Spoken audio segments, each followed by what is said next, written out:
Algunos somos demasiado emprendedores y nos creemos que cualquier cosa que hagamos en un garaje va a triunfar, y otros están en empresas y les encantaría montar, pero les da pánico. El mercado no ha sabido en qué momento mi padre dejó de estar, y ya te digo que las cifras multiplican por 3. Aún así, quien de verdad tuvo el éxito fue mi padre, y insisto, porque lo más difícil no es multiplicar por 3, lo más difícil es llegar a 1.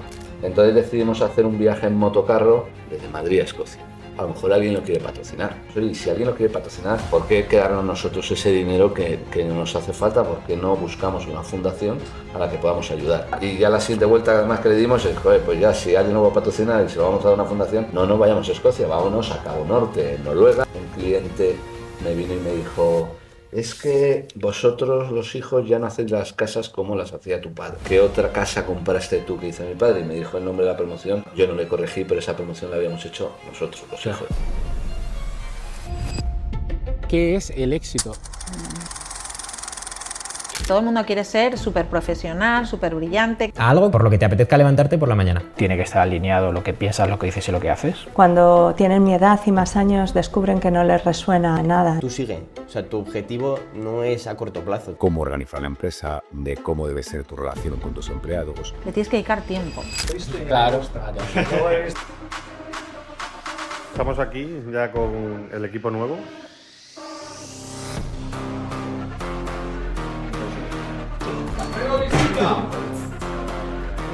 ¿Crees que lo puedo hacer? Sí. Bienvenidos a X-Ray. Jaime, buenos días, ¿cómo estás? Buenos días, Adrián. Muy bien. Muchas gracias por haber venido hoy aquí con nosotros. Gracias por invitarme. ¿Quién es Jaime con 3 palabras? Jaime, con 3 palabras, pues es alguien que quiere pasárselo bien en esta vida, dejando su huella y trabajando duro. ¿Cuándo empieza o qué sueños tenía ese Jaime de pequeño? Pues yo creo que una imagen que siempre me vino se me quedó grabada. Fue un día que salía del colegio y apareció un tipo trajeado en su Harley Davidson, aparcando en la puerta de la oficina. Y fue una imagen que se me quedó impactada, pues en ese, yo creo que mezcla de pasiones con trabajo, de alcanzar, bueno, pues esos objetivos que tienes en la vida personal con un medio que es el trabajo, y que al final se acaba convirtiendo en la mayor parte que ocupas en tu vida. ¿Qué es y qué te lleva esa imagen a estudiar? Es decir, ¿cómo empieza tu etapa formativa y luego cómo se va desarrollando? Mi etapa formativa empieza, yo creo que como la de muchos estudiantes de últimos cursos de colegio, y es que no tenía muy claro qué quería hacer. Y como persona que no tenía muy claro qué quería hacer, pues acabó donde muchos acabamos cuando no sabemos qué hacer, que es en Derecho o en Empresariales. En mi caso hice Derecho y Empresariales. Viniendo bueno, pues una familia, mi padre, que tenía una empresa familiar y que probablemente pues podría acabar en ella. Aún así, él es arquitecto y trató de que yo estudiase arquitectura, pero yo creo que era lo suficientemente listo y poco inteligente como para hacer arquitectura. Entonces, siempre en esa época más joven, pues era una persona muy inquieta. A lo largo sobre todo luego de la carrera universitaria, estuve emprendiendo constantemente y dándome lechazos contra la pared, pero siempre queriendo hacer algo. Y en ese sentido, pues estudié una carrera que no me limitase y que por otro lado me diese los cimientos para lo que quisiese hacer en el futuro. ¿Cuál fue ese primer emprendimiento? Si nos lo puedes compartir. Sí, el primer emprendimiento, bueno, te podría decir los primeros emprendimientos ya pero yo creo que el más serio económico fue lo más típico que podemos hacer en la etapa universitaria, que fue bares.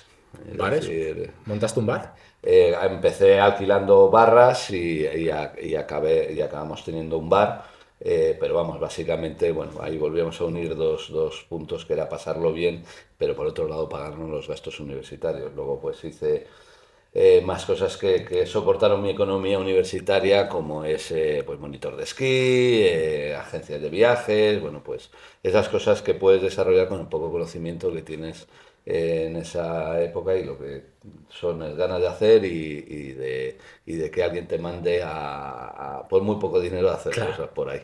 Pero era constantemente tener iniciativas, ¿no? Ibas teniendo iniciativas y ibas probando constantemente nuevas cosas. Eso es. ¿Hasta más o menos cuánto dura esa etapa? Pues hasta que yo creo que primero tienes que dejar de hacer el tonto y empezar a tomarte las cosas un poquito más en serio y ese dinero fácil que probablemente no te lleva a ningún sitio, salvo que te decidas dedicar profesionalmente a ello, pues poco a poco vas madurando y centrando tu carrera profesional. Entonces, a partir más o menos, yo creo que de cuarto, en mi caso estudié, eso fueron 5 años de carrera, y necesitaba empezar a complementar mi currículum ya con prácticas en empresas serias. Y bueno, era cambiar a otro lugar, de pasar a decir yo más o menos lo que hacía, ganar dinero rápido y relativamente sencillo, a prácticamente no ganar dinero, pero sin embargo aprender lo que es una organización empresarial, lo que es tener un jefe, lo que es trabajar en un equipo. Y especialmente en esas etapas en las que ahora va cambiando todo mucho, pero cuando yo estudié, el becario pues era un esclavo que tenía que luchar por aprender. Y poner cafés, ¿no? Sí, y tenías que luchar por aprender porque te cogían como becario. Yo estuve en 3 empresas como becario y en esas empresas pues al final es o eres tú el que toma la iniciativa con tu jefe y reclamas que te den tareas donde verdaderamente aprendas, o pasas desapercibido y sencillamente rellenas un currículum sin aprender nada. ¿Y crees que eso se mantiene a día de hoy? Creo que ha cambiado mucho. Creo que ahora lo veo desde el punto de vista de empresario y veo cuando buscamos perfiles dentro de la empresa, eh, y ha cambiado mucho. Para unas cosas mucho a mejor, es decir, creo que ya no existe esa explotación del becario que antes existía. Las empresas son mucho más conscientes y las universidades y bueno, todos los agentes que intervienen en esos procesos, pues ha cambiado. Y luego, por otro lado, hay una especie de acomodamiento, desde mi punto de vista, de la gente joven. Es mucho más exigente a la hora de buscar un trabajo. Yo creo que evidencia que vivimos en una sociedad actualmente más cómoda, que busca mejor situación social, o sea, no situación social, bienestar social. Entonces, ahora el talento, pues cuesta encontrarlo, pero a la vez quien lo tiene o aspira a tenerlo exige. Es Totalmente. decir, ahora son los candidatos los que exigen a las empresas que contratan más que las empresas que contratan a los candidatos. ¿Cuál es el mayor aprendizaje que te llevas de esa etapa? Pues probablemente a ser el último mono. A ser el último mono y a buscarte, a tratar de destacar frente a todo el entorno que te rodea, tratar de ser eficiente y eficaz para la empresa, eh, para poder destacar y que te tengan en consideración para bueno, pues ir brujuleando y moviéndote. Creo que hay la experiencia más, yo creo, gratificante en ese sentido fue que yo pues conseguí, gracias a contactos, entrar en un programa de becario en lo que hoy es Bankia, que era en aquel entonces Caja Madrid, y teóricamente cada 3 meses cambiaba de departamento, empezando en una sucursal bancaria, luego pasé a un departamento de riesgos y luego tenía que continuar, pero en el departamento de riesgos, mi jefe por aquel entonces solicitó al departamento de recursos humanos que me quedase allí y no continuase mi periodo de formación, y finalmente obtuve un contrato laboral. Entonces, bueno, pues para mí fue gratificante en el sentido ese de que fue la empresa quien me reclamó cuando conoció el trabajo que estaba haciendo, a base un poco de lo que me preguntabas, ¿no? De qué es lo que más destaco de esa época, o pues es esa forma de tratar de hacerte un hueco en la empresa. Sí, de trabajar y de ir consiguiendo, ¿no? De Eso manera es. progresiva. Cuando terminamos esta etapa y tú ya vuelves a empezar a actuar en la línea más de empresario, ¿cómo se va moviendo y dónde vas acabando? Pues a partir de ahí, de la banca, pasé me reclamaron para dirigir una empresa de marketing ferial, es decir, una empresa que se dedicaba a ayudar a otras empresas a que asistiesen a las ferias. Y ahí me meten con, o sea, esto eran dos socios, uno que se dedicaba a los stands feriales y otro socio capitalista, y nos meten a un especialista en marketing y a mí para dirigir esta empresa, y la verdad es que fueron 3 años, y ahora luego te cuento qué es lo que pasó luego y por qué lo dejé a los 3 años, pero fueron 3 años muy bonitos porque creamos una empresa desde cero, en un mundo que yo no había tocado, que era el marketing, pero que tenía en este caso a un socio o un codirector que era especialista en marketing, y aprendí muchísimo de él, muchísimo de montar una empresa con todas las penas y alegrías que eso supone. Y nada, fue muy bonito. Fue una empresa que en cuestión de 2 años estábamos en una facturación de en torno de 2 millones de euros. Está muy bien. Sí, sí, sí, Bueno, en principio se creó para la asistencia a las ferias, ayudar a la asistencia a las ferias de otras empresas, pero que continuó con esa línea, y además, pues bueno, pues se hizo un hueco en el marketing B2, one to one, y bueno, pues fue muy bonito. ¿y qué estabas diciendo justo? ¿Qué sucedió? Sucedió que mi padre, que ya no está, pero que para mí ha sido siempre una persona admirable, en aquel pues me dijo, ya está bien, deja de hacer el tonto, te necesitamos en la empresa familiar. No es que estuviese haciendo el tonto, pero sí que me puso por delante lo que él siempre había pensado desde el principio, y bueno, al principio de la entrevista, ¿no? Donde al final pues había un objetivo de que los hijos continuásemos con la empresa familiar, siempre con total libertad, pero llegó mi momento en el que mi padre dijo, yo creo que ya has adquirido la experiencia suficiente y me encantaría que vinieses a trabajar con nosotros. Y tú no te lo pensaste mucho. ¿O sí? No, no me lo pensé mucho porque básicamente cuando estás y tú de esto también sabes algo, aunque probablemente has tomado otros caminos, pero ya veremos dentro de unos años. Veremos a ver si recibo esa llamada también. Pero al final cuando vives una empresa familiar, además de esa generación que eran nuestros padres, eh, se trabajaba sábados, domingos, mañanas, noches, y desde casa se mamaba mucho los sufrimientos, las alegrías. Gracias a Dios, pues nuestra empresa familiar también creo que fue muy bien, independientemente de todos los baches que pudiese tener, y es una meta. Es decir, aunque yo nunca me cerré la puerta, trabajaré aquí. Creo que había alguien, que en este caso era mi padre, que lo tenía más claro, y sin que yo lo supiese me fue orientando para que yo tomase las decisiones, pero claramente con la mesa inclinada hacia un lado. ¿Cómo vives ese volver a casa, entre comillas, ¿no? Yo siempre he dicho trabajar los que trabajamos en una empresa familiar o pertenecemos a una empresa familiar, lo primero de todo es que somos niños de papá. Es decir,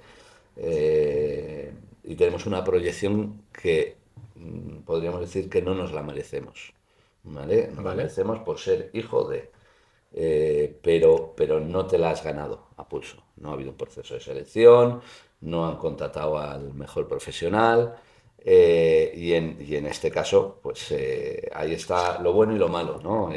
El dejar en aquel entonces mi empresa de marketing ferial, que iba bastante bien, a irme a la empresa familiar, donde empezaba desde abajo, aunque siendo el hijo del jefe, era ese yin yang. ¿Y cómo fuiste viendo o pasando todas esas etapas? ¿Cómo vas escalando? ¿Cómo lo vas haciendo? Pues probablemente por carácter. Curiosamente tuve ahí un ejemplo que es mi hermano pequeño. Mi hermano pequeño es arquitecto. Eh, Esta empresa que ya la vamos desvelando, esto es una promotora inmobiliaria, pero que nació como estudio de arquitectura.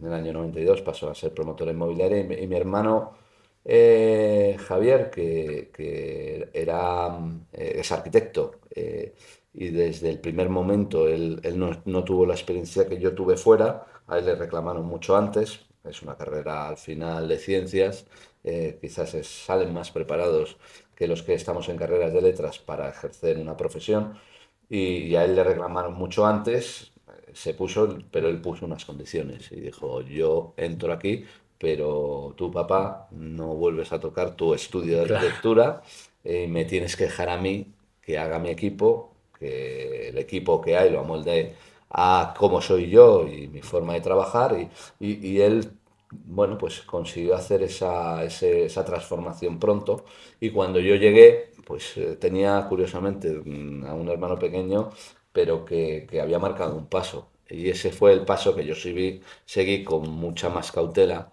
porque yo me enfrentaba a una profesión de promotor inmobiliario sin tener absolutamente ni idea. Yo no podía llegar y desordenar la casa y decir ahora la ordeno como yo quiero, sino seguir una evolución que posiblemente por carácter acabas pues organizándolo como tú quieres. ¿Cómo vives tú esa promoción? ¿Cómo vives tú la promotora?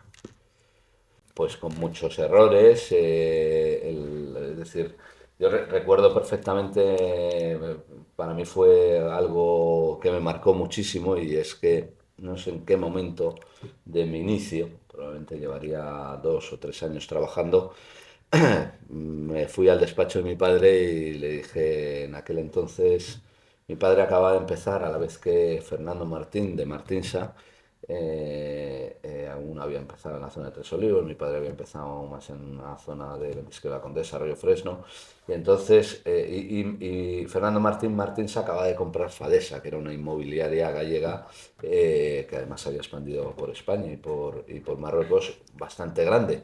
Y Martinsa, el pez pequeño se había comido al grande, ¿no? Y entonces yo entré en el despacho de mi padre y le dije, papá, algo no estás haciendo bien.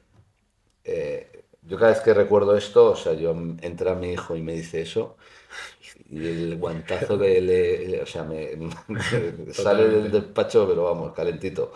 Pero mi padre tuvo una de las grandes cosas que tenía, pues es una paciencia enorme con sus hijos y entonces yo le dije, papá, algo no estás haciendo bien, ¿cómo puede ser que Fernando Martín, que empezó a la vez que tú, esté donde está? Y tú estés donde estás. Imagínate para un padre que te digan eso, estando además, que no estaba mal.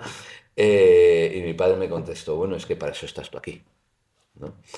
El tiempo me demostró primero que yo estaba equivocado, porque Fernando Martín acabó llevando a concurso de acreedores su empresa Martinsa y que nuestra empresa hoy está donde está. Entonces, pues primero, en primer lugar, yo estaba equivocado hacia mi padre y en segundo lugar fue una lección de humildad de alguien que ha luchado toda la vida por sacar una empresa adelante y que tenga que aguantar que el subnormal de su hijo le diga lo que De que tiene que estaba hacer. equivocado, ¿no? No, también yo creo que era lo que habías vivido antes, ¿no? Y esa ambición de querer hacerlo bien, de querer progresar, de conseguir, ¿no? Que tampoco si la tuvieses no podrías Es estar el ahí. ímpetu, yo creo que es el ímpetu equivocado y la valentía errónea de la gente joven. Es Claro. decir, yo soy más listo que nadie, yo lo sé casi todo y luego, pues es una de las cosas que suele pasar en las empresas familiares y que sufren nuestro equipo es que tú a tu padre, o sea, no se llega a diferenciar mucho cuando es tu padre y cuando es tu jefe. Entonces, yo le estaba hablando a mi jefe que a la Claro. vez es mi padre. Entonces, pues bueno, pues cometes esos errores. Entonces, ¿qué es lo que más te gusta de la promoción? De la promoción inmobiliaria lo que más me gusta es disfrutar de una profesión tan bonita como es la arquitectura. Cualquiera de las otras profesiones que había desempeñado en mi corta etapa profesional eran efímeras. Tus trabajos son efímeros y no dejan huella. Sin embargo, la promoción inmobiliaria deja una huella material y clara, que es un edificio que durará 50, 100 años o el tiempo que le permitan durar, pero dejas una huella. Yo espero que mis nietos, mis bisnietos puedan decir este edificio lo hizo mi abuelo. Y yo no soy arquitecto, entonces estoy disfrutando, fíjate, volviendo al principio también de la entrevista, que yo decidí estudiar Derecho y Empresariales porque no tenía ni idea qué hacer. Ahora disfruto de una profesión tan hermosa como es la de construir unas viviendas donde van a vivir unas familias. No, y que tú lo veas, que eso es tangible, ¿no? Cada vez que pasas es orgullo Claro. para ti y para todas las personas. Hemos hablado ya un poco de la promoción inmobiliaria, pero yo quiero trasladarme un poco a otros papeles que tú desempeñas. Quiero tratar dos muy por encima para que nos cuentes un poco de qué trata, qué es y por qué esa persona que va haciendo diferentes pinitos en diferentes industrias, ¿no? Pasando por el marketing, luego la promoción, que la promoción actualmente sigue. Hay otras dos empresas que haces, ¿no? Una es una aplicación y la otra es una agencia de marketing también, fíjate. ¿De qué trata cada una? ¿Qué hacéis y por qué lo hacéis? Pues una surge la de la aplicación móvil, en ese emprendimiento culo inquieto y tengo que echarme cosas a la mochila que voy demasiado rápido para que me pese más. Y yo en mi vida personal llega un momento en que me divorcio y de repente, bueno, pues identifico que no existe una aplicación móvil que te ayude, cuando además están muy en auge las aplicaciones móviles, que te ayude a gestionar esa vida, esa nueva vida familiar que vas a tener con tu expareja, con los niños yendo y viniendo, con una economía compartida que a la vez, con una serie de comunicaciones. Bueno, pues todo esto, y digo, joder, pues me voy a hacer una aplicación. Entonces, Meramente primero para ti, para bueno, solucionarte un problema a ti, ¿no? mezclo todo. Claro. Me encuentro una noche de las que todos pasamos, que no puede dormir bien, y me cojo una cartulina que tenía en casa con un rotulador y me veo a las 6 de la mañana con todo un esquema hecho de una aplicación, de todas las funcionalidades que podría tener y eso acabo hablándolo con inversores acabo transformándolo en un negocio y montando una aplicación móvil bueno, pues que a día de hoy tiene 9.000 usuarios, que está monetizada y se sostiene desde hace 5 años prácticamente sola. Bueno, pues cubriendo una necesidad que veo yo, la convierto en un emprendimiento personal. ¿Cuál fue el mayor reto de ese emprendimiento? Porque estamos hablando de industrias completamente distintas. Sí, el mayor reto, y ahí porque me busco un socio en este caso, y el mayor reto, una enseñanza que me dio, porque yo efectivamente no tenía ni idea de aplicaciones, es el primer modelo de negocio que le presento a él. Creo que necesitábamos una inversión de 200.000 euros para sobrevivir durante un año, lanzar la aplicación, invertir en marketing. Y él, que ha emprendido con muchas empresas, me dio una lección que fue: Jaime, aquí se trata de las startups, de sobrevivir, pasar años y aprender. Entonces hay que reducir los gastos a una cuarta parte. Y lo que tenemos que ir es poquito a poco, equivocándonos, corrigiendo, suelto rienda, recojo rienda, y en ese proceso, de hecho, diría que seguimos. Es decir, porque al final una aplicación está el desarrollo, que hoy en día puedes hacer grandes desarrollos por poco dinero, pero luego es estar en conseguir que el usuario haga match con la aplicación y no es uno, es que además es curioso porque es todo el mundo. Es decir, al final es que has dado con la tecla adecuada y puedes hacer la misma aplicación de 1000 formas y solo una es la correcta, y luego todo esto hay que monetizarlo, y también las aplicaciones móviles tienen infinidad de formas de monetizar y cada una encaja de una manera o de otra. ¿Y cómo sentisteis tanto tu socio como tú? Pues claro, vienes de industrias completamente distintas cuando ves el primer euro de una persona que confía en ese proyecto. No a nivel financiación, sino a nivel este producto. Que le estamos engañando. Ese fue el primer sentimiento, ¿no? Yo sí. O sea, no es que creas que estás engañando a alguien, sino crees que y esto me pasa también en la promoción inmobiliaria.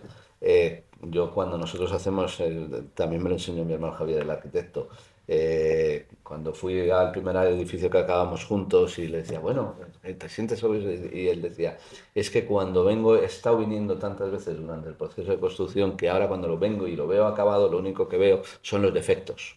Claro. Lo que no hice bien, lo que tenía que haber modificado y que sabía que no iba, y esos defectos en la gran mayoría de los casos no los ve la gente, pues en la aplicación es un poco igual, es decir, yo solo veo los defectos de la aplicación. Entonces, cuando empieza a haber ingresos, lo que siento es no, la aplicación no está funcionando adecuadamente para que alguien pague dinero por esto. ¿Vale? Entonces es la sensación. Qué reflexión tan interesante, porque además justo estás hablando y tú has dicho, es decir, tenemos 9.000 usuarios, que parece que es fácil conseguirlo, pero no es fácil, que todos, o ¿cuántos están monetizados? Todos. Casi. No, por los 9.000 usuarios hemos ido probando y no todos, o sea, hemos ido subiendo las monetizaciones, o sea, que hay de todo. Sí, pero que se sostiene, es decir, Sí. que es una aplicación que se sostiene, que hay muchas aplicaciones que tienen 300, 400.000 usuarios, que no hay forma de sostenerla. Súper interesante. Y luego te mueves a otro proyecto, ¿no? O desarrollas otro proyecto otra vez dentro del área del marketing. ¿Por qué?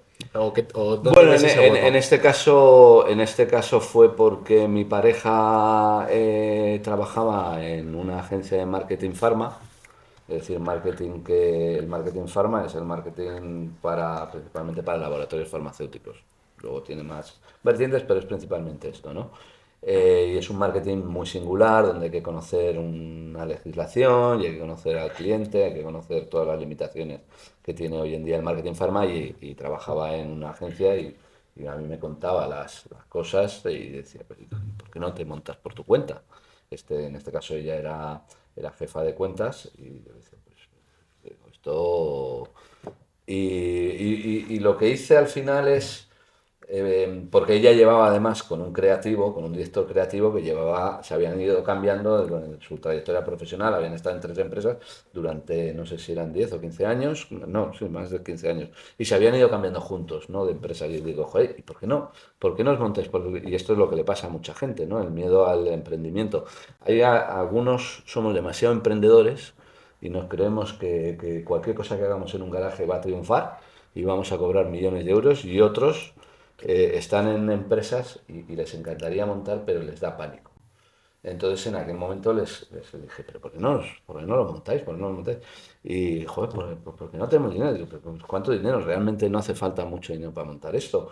Ya, pero es que, claro, tú cuando trabajas para una empresa y estás cobrando un sueldo todos los meses y al final crees tenerlo todo garantizado porque no depende de ti, sino depende de la supervivencia de la empresa, y parece que la empresa va a sobrevivir mucho mejor que tú solo, y te da ese vértigo. Entonces necesitas a alguien que te diga, no te preocupes, yo cubro ese vértigo.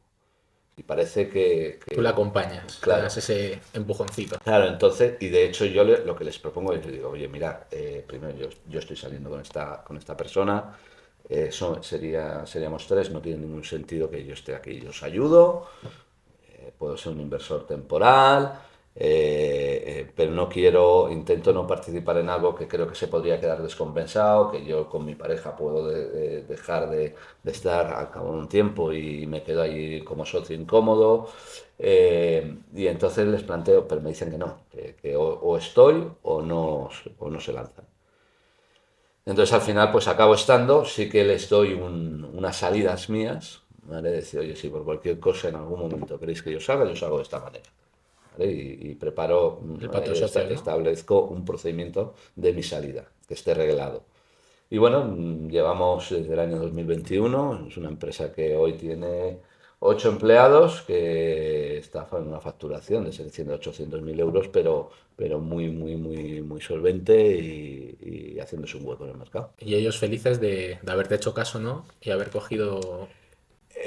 Tendrán, ¿no?, sus más y sus menos. Trabajar en una empresa, ser empresario, tiene unas cosas muy buenas y tiene otras muy malas. Entonces, yo creo, los que somos empresarios, creo que no volveríamos nunca o casi nunca al mundo o sea, a trabajar por cuenta ajena. Creo que cada cosa tiene sus cosas buenas y sus cosas malas.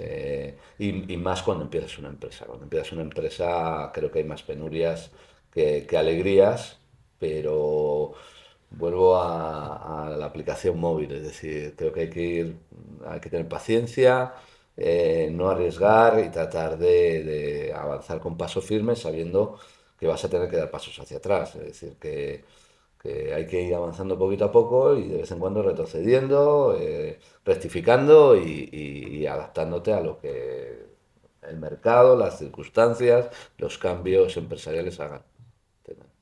Hemos hablado mucho de la faceta de empresario, pero tú además, Jaime, creo que te gusta mucho retribuir gran parte de lo que generáis, ¿no? Ya no te hablo económicamente y además con un tiempo bastante limitado, ¿no? Dentro de un proyecto que para ti es súper importante, que es la Fundación Dacer.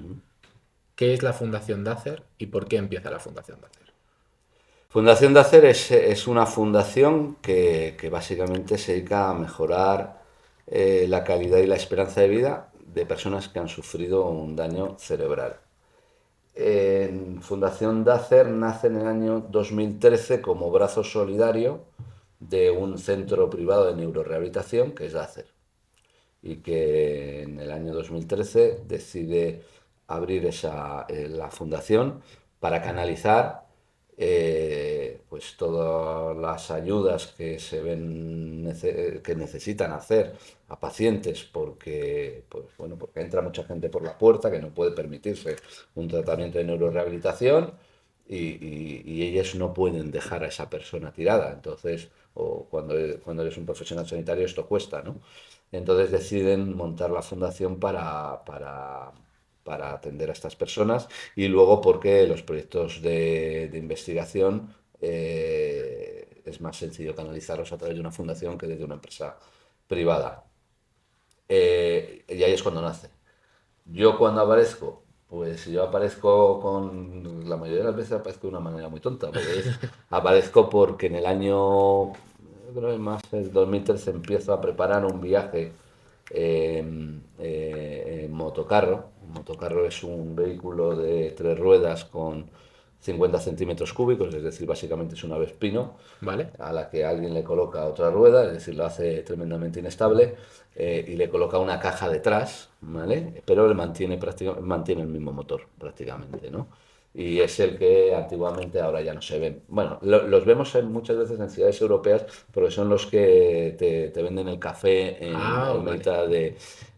Antiguamente se utilizaban mucho en los pueblos aquí en España y en Italia, porque esto es de Piaggio, se utilizaban pues, para ir por los pueblos a vender la leche o a vender esto, ¿no? Entonces decidimos hacer un viaje en motocarro a Escocia, desde Madrid a Escocia. Entonces cuando empezamos a idearlo, decimos, coño, pues esto es a la vez que divertido, creemos que es complicado de hacer y de llevar a buen fin. A lo mejor alguien lo quiere patrocinar.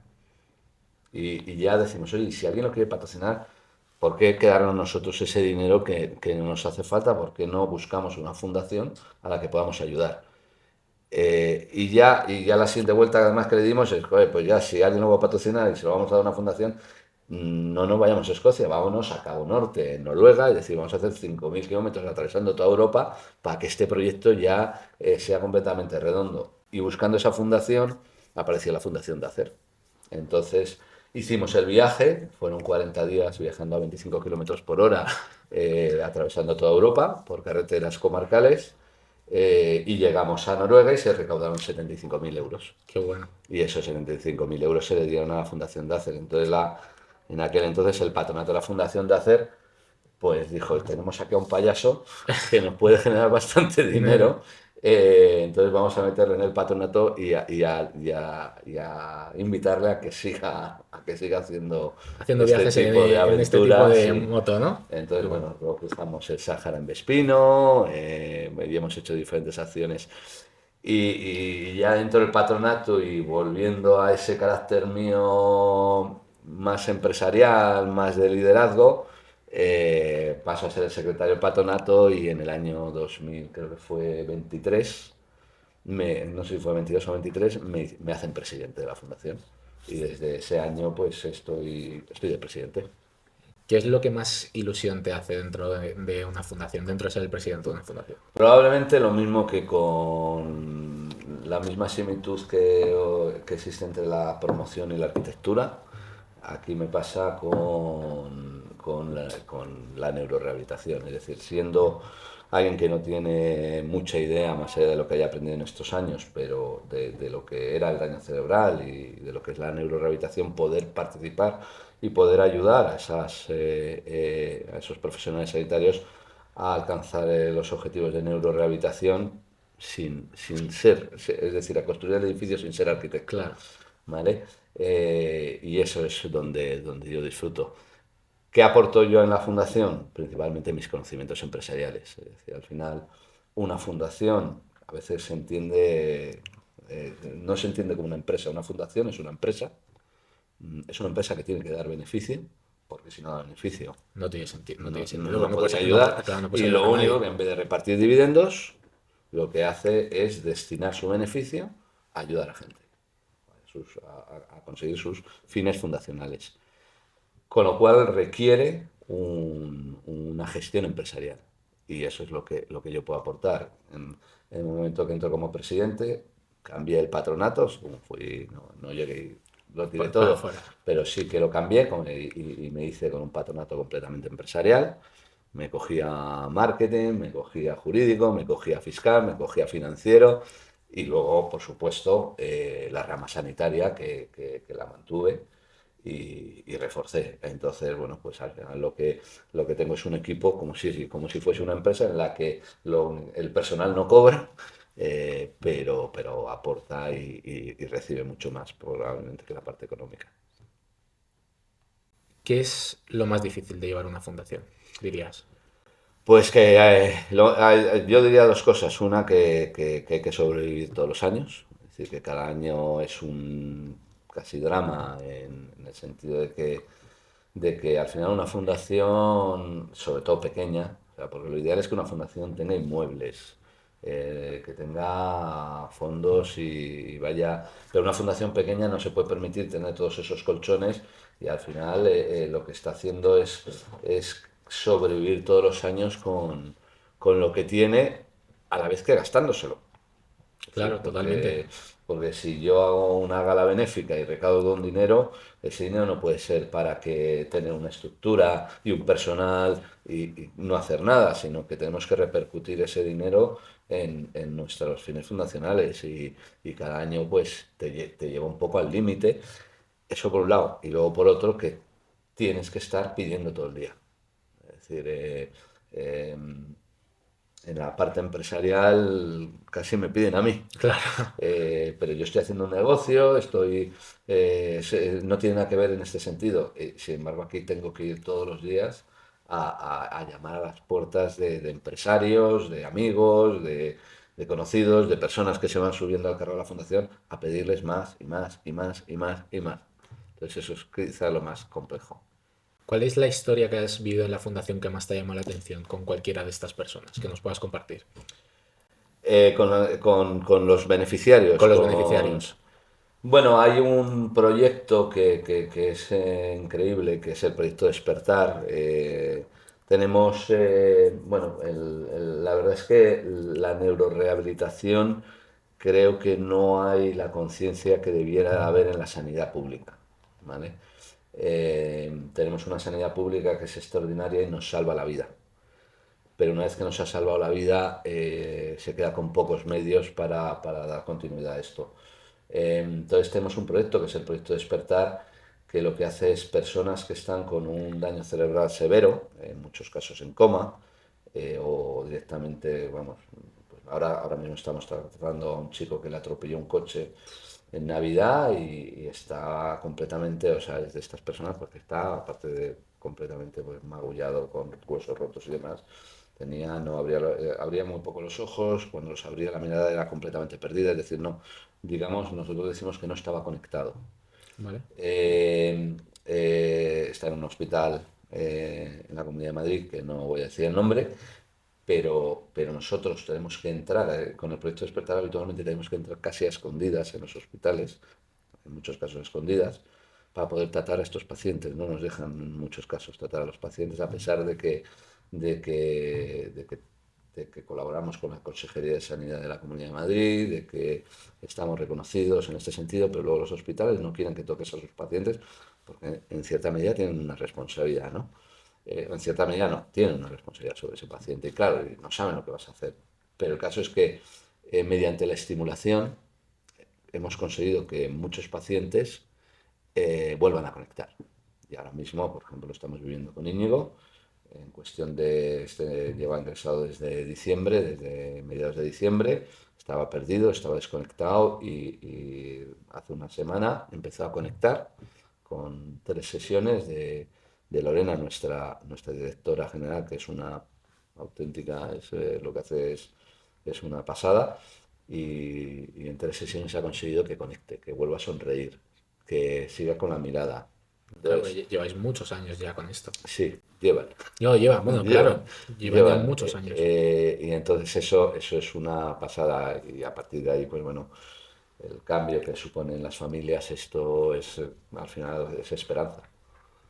Aparte de en España, Ujú. yo sé que estáis tocando y ayudando en otros sitios. ¿Dónde estáis ahora mismo? Estamos en, o sea, ¿qué es el cambio que yo hice en la fundación? No inmediatamente, pero sí que fui viendo y es, al final, como fundación pequeña y trabajando en el campo donde trabajamos, que es la neurorehabilitación, nos gastábamos el dinero de nuestros benefactores demasiado rápido en muy poca gente. Me explico, un tratamiento de, primero, alguien que tiene un daño cerebral probablemente requiera neurorehabilitación el resto de su vida. ¿Vale? En segundo lugar, esa neurorehabilitación es muy, muy cara. Podemos estar hablando de 50, 40, 60 euros la hora. Vale. ¿Y más o menos cada cuánto la necesitan? ¿Una Pues semana? lo 2 semanas? ideal, no, toda la vida, y lo ideal 8 horas. ¿Vale? Vale. A partir de ahí, ya lógicamente, pues oye, primero, ni puedo toda la vida, bueno, toda la vida sí convendría que a lo mejor fuera una sesión semanal, pero probablemente no puedas 8 horas diarias, entonces ya pues se va reduciendo, se va reduciendo, se va reduciendo. Nadie puede, creo, o casi nadie puede afrontar una neurorehabilitación 8 horas diarias. Entonces, claro, Fundación no podía hacerse cargo de estas terapias porque era un dineral para ayudar a muy poca gente. Totalmente. Y además sin fin. Y lo que empecé junto con el equipo es a idear cómo podíamos multiplicar nuestro dinero y nuestra ayuda. Entonces empezamos a desarrollar proyectos, algunos venían ya desarrollados ya antes para incorporarlos a la fundación, oye, no nos centremos en una persona porque lamentablemente no podemos, vamos a centrarnos en proyectos que se puedan expandir. El primero que desarrolló la fundación es la Escuela de Familias, que lo que consiste es en dar formación a las familias en neurorehabilitación para que multiplicar nuestras manos. Es decir, si yo te formo a ti, tú ya puedes estar el resto de tu vida tratando a tu marido, a tu hijo o a tu amigo, no lo sé. Entonces, eso conseguimos implantarlo en los hospitales de la Comunidad de Madrid. Y se da formación en la Escuela de Familias a los profesionales sanitarios y a los familiares, y luego desarrollamos en el año 2024 una plataforma digital completamente gratuita que ya te da el curso online y te da asesoramiento y demás para hacer esto. Esto mismo lo hemos querido trasladar a África. Vale. ¿Vale? Allí todo es mucho, entre comillas, para nosotros más fácil, porque aquí en España, cuando queremos tratar a alguien con daño cerebral, lo normal es que tenga muchos medios, diferentes medios. Entonces los avances no son tan visibles y podemos ayudar, pero a veces o sea, lo que requiere es mucho más tiempo. En África, como directamente no tienen ni los conocimientos ni el tratamiento, se multiplica por mucho. que al final es lo que decía, es decir, nosotros tenemos benefactores y se trata de con su dinero hacer lo máximo posible. Entonces decidimos buscar ONGs en África a las que dar formación, es decir, que tengan profesionales sanitarios allí, pero que tienen los conocimientos de allí, darles formación en nuestros conocimientos, de tal manera que ellos puedan aplicarlos a los niños de allí. Empezamos en Uganda con una ONG bastante conocida, que es Babies Uganda, y justo coincidió que estaban abriendo un colegio para niños con necesidades especiales. Les dimos una formación que les gustó mucho y que ya hemos ido 2 veces allí, volvemos ahora a finales de febrero una tercera, y ahora hemos buscado más ONGs. Entonces en Uganda tenemos a Babies Uganda y Solidarios con Arua, que vamos ahora a finales de febrero. Luego nos vamos a Tanzania con África Directo. Luego vamos a Santo Tomé, a una islita que hay en África que es un país, Santo Tomé y Príncipe, y vamos a ayudarles allí también y esperamos también poder ir a Senegal. Entonces lo que estamos haciendo es, hemos seleccionado ONGs españolas que ya estén en el campo, que ya estén trabajando allí y que lo que necesiten es nuestra ayuda para darles formación. Para maximizar el impacto, como tú estabas diciendo. Exacto. Es decir, al final nosotros tenemos pocos recursos, pero tenemos conocimientos. Oye, pues nos trasladamos allí a enseñar. ¿Crees que está teniendo muy buena acogida la Fundación Nacer? Sí, no me podría quejar de nada. Es muy duro y muy difícil y son, al final, creo que no tengo ni un pero a la sociedad española en lo que se refiere a colaborar y ayudar a fundaciones, pero somos muchos. Somos muchos campos y todos y cada uno de ellos son necesarios y nosotros no hacemos las cosas mejor que otros. Entonces cuesta llamar la atención de las personas que quieren donar a que seas tú el elegido para donar. Entonces, Totalmente. bueno, pues cuesta. Un objetivo que tengas con la Fundación, antes de pasar a las preguntas generales. ¿Qué te gustaría, aparte de todo lo que estás haciendo ya, conseguir? O sea, lo que más me gustaría es que Lorena consiguiese el premio Príncipe de Asturias. Eso sería, si me dices, un sueño, ¿no? O sea, porque sería un reconocimiento, creo que al grandísimo trabajo que hace. Hay todo un equipo detrás, de profesionales y todos ellos. Pero bueno, yo con quien más trabajo con codo es con Lorena. Eh, Al final, a mí lo que me gustaría de la fundación ya más en el medio plazo es que no me necesite a mí. Es decir, conseguir transformar eso que inicié en 2023 bueno, pues en que haya un equipo profesional empresarial dentro, que lo haga sostenible y que no necesiten a un presidente como yo. Es decir, que pueda haber otro presidente, no sea yo, que sea y que sea un proyecto muy sostenible. Vamos a pasar a las preguntas generales, Mm. que como te había comentado van cambiando un poco en función del día. Y la primera que quiero hacerte es, ¿qué consejo te gustaría darle a alguien que quiere empezar a emprender? Que alguien que quiera empezar a emprender, primero es que no se lo piense y que emprenda. Sobre todo si es relativamente joven. Nos vamos llenando de piedras en la mochila, de cargas familiares, de cargas personales, y según te avanza la vida, cuesta más. Que no quiere decir que sea imposible. Hay muchísima gente que ha emprendido con 50 años y cuando te llega el momento, por conocimientos, porque la vida te lleva a ello, hay que hacerlo. Pero es mucho más fácil emprender cuando seas joven. Creo que no es recomendable emprender con 22 años o con 24 años. Creo que es bueno aprender de otros para luego lanzarte a emprender, perdón. Y luego es que piense en un proyecto a largo plazo, que las cosas no ocurren de la noche a la mañana. Hay que tomarse, o sea, vas a tener muchas piedras en el camino, vas Totalmente. a caerte muchas veces, te tienes que volver a levantar y en consecuencia prepárate para ello. Es decir, prepárate para caerte y para volverte a levantar. Y eso implica, lo que me decía mi socio de la aplicación móvil, implica no gastarte el dinero, los pocos recursos que tengas, planificar bien para que cuando te equivoques pueda seguir adelante. Nosotros dentro de nuestra empresa participamos en diferentes startups y algo bastante habitual de todas es a los 6 meses o al año volverte a pedir dinero porque donde los cálculos que habían hecho creo que es un error del emprendimiento. Es decir, el emprendimiento... Y el error suele estar en querer gastarse el dinero rápidamente en marketing, en dar a conocer proyectos, no, al paso firme, despacito y prepárate que te vas a equivocar.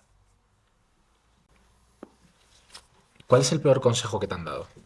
Oh, el peor consejo que me han dado. Es que normalmente pregunto cuál es el mejor. Sí. Y me apetece preguntar cuál es el peor. ¿Cuál es el peor consejo que me han dado? Peor consejo. No sabría decirte. Es que es difícil, ¿sabes por qué? Porque es que creo que cualquier consejo tiene una cosa buena y probablemente mala. El consejo no es para quien lo recibe, sino de quien lo da. Claro. Entonces, probablemente cuando alguien te da un consejo, hay que tener muy en cuenta quién te lo está dando. No estará equivocado seguro. Lo que pasa es que para coger ese consejo Se tiene que poder hay que aplicar, verlo ¿no? por detrás. Claro, ¿Sabes? Hay que a ver si se por puede qué. aplicar. Claro, y seguro, es decir, todos tienen su parte de aplicar. Yo creo que el peor de todos sí tendría es ser valiente. Es decir, creo que la valentía muchas veces está unida a la estupidez. O sea, o no confundir, ¿no? Creo que hay que ser temeroso, ¿no? Y a la vez que valiente, pero tienes que tener miedo a equivocarte para poder tomar las decisiones adecuadas y no ser alocado o tonto o no sé cómo llamarlo. Es Sí, decir, ser cauto, ¿no? Al final. ser cauto, es decir, hace falta valentía y lo he dicho además varias veces a lo largo de la entrevista, pero tiene que estar unido, no puede estar unido a la estupidez. Un sitio para perderse. ¿Cuál es el que más te gusta a ti? África. ¿Qué parte? ¿Hay alguna en concreto o...? Yo soy un apasionado hay 4 países, hay un poquito, no es, bueno, es Botsuana, Zimbabue, Zambia y Namibia, que intento ir todos los años. De hecho, yo cuando mis hijos cumplen 15 años, este año le toca la tercera, tengo 4, me los llevo cuando cumplen 15 años, soy un apasionado de los todoterrenos y nos cogemos un todoterreno y nos vamos a recorrer estos países por ahí. Me pierdo todos los años allí. Te encanta, ¿no? Sí. Y si tuviera que decirte de todo lo que has hecho a nivel empresarial, ¿qué es lo que más orgulloso estás? La promotora inmobiliaria. O sea, a hoy ya, creo, todavía a lo mejor sería un poquito pronto. Pero sí, vamos, no es muy pronto porque yo ya estoy en la cara B. Pero yo tuve un reto, mi padre dejó una sombra muy alargada. A la vez que dejó una sombra muy alargada, nos dio la posibilidad o sea, se echó a un lado para que no existiese esa sombra, pero ahí estaba y ahí sigue. Creo que hemos dado una transformación a la empresa que solo nosotros somos conscientes y eso es además lo más bonito. Yo todavía, pues no hace mucho, entregando una promoción inmobiliaria, un cliente me vino y me dijo, es que vosotros los hijos ya no hacéis las casas como las hacía tu padre, diciéndolo en plan mal. Y le dije así, y digo, pero ¿y qué otra casa compraste tú que hizo mi padre? Y me dijo el nombre de la promoción y no, yo no le corregí, pero esa promoción la habíamos hecho nosotros, los hijos, no mi padre. Entonces el mercado no ha sabido en qué momento mi padre dejó de estar y en qué momento empezamos a estar nosotros. Eso solo lo sabemos nosotros. Y ya te digo que las cifras multiplican por 3 lo que empezó mi padre. Aún así, quien de verdad obtuvo el éxito fue mi padre y insisto, porque lo más difícil no es multiplicar por 3, lo más difícil es llegar a 1. Claro. Entonces él llegó a 1, que no es 1, sería 10, ¿no? Porque llegó muy lejos. Pero pero a nosotros nos dio un trampolín. Gracias a Dios nosotros creo que hemos sabido, y ojalá no me equivoque para los años venideros, pero hemos sabido Mantenerlo, desarrollarlo y crecerlo, que también es muy difícil. Vamos a pasar a la sección de la libreta. Sí. Esta es la libreta de los invitados. Ya empieza a estar llena. Ah. Yo no voy a leer, nadie va a saber lo que vas a poner. Sí. Entonces, este es tu espacio. Puedes poner absolutamente lo que quieras. Puede ser un objetivo. Vale, yo ¿Cómo escribo aquí. te sientes ahí? Sí, ahí Sí. o en la de la izquierda, la que más Vale. rabia te dé. Vale. Siempre he sido más de derechas. Vale. Muy bien. Pues tengo que escribir lo que quiera. Lo que tú quieras. Una cosa que no tiene por qué ser un párrafo. Hay gente que pone una frase. Yo no lo sé. Yo solo sé que hay una persona que hizo un dibujo. Porque me lo enseñó después. Dibujó un elefante.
Aunque no digáis todo, o sea, o quede en la intimidad, lo que he escrito sí que quiero la primera frase con la que he empezado, que sí que es algo que la voy a decir, por si la queréis dejar en en el podcast, y es: imposible solo es lo que no se intenta. Y a partir de ahí ya A partir de desarrollamos. ahí ya. Muchísimas gracias. Lo tenemos. Pues antes de terminar, Jaime, Sí, quiero agradecerte, lógicamente, de mi parte y de parte de todo el equipo, que aquí hay personas que no están, pero agradecerte que hayas dedicado tu tiempo a venir, eh, a todo lo que estáis ayudando, porque este podcast, sobre todo, quería también enseñar la cara de, oye, toda esa gente que vosotros pensáis que simplemente no es una cuestión de dinero ahí, la gente detrás hace muchas cosas que no os dais cuenta y que promueven de verdad con el poco tiempo que tienen, dedicándole aún así mucho tiempo, muchas acciones que van a mejorar con su pequeño granito de arena la sociedad, ¿no? Y creo que desde Fundación Docer también, porque he tenido la suerte, ¿no? de poder haber estado en algún evento y verlo de primera mano, sé que lo hacéis, entonces agradecerte y quiero preguntarte qué es para ti el éxito. el éxito, yo para mí, es el poder hacer lo que quiero en mi tiempo libre.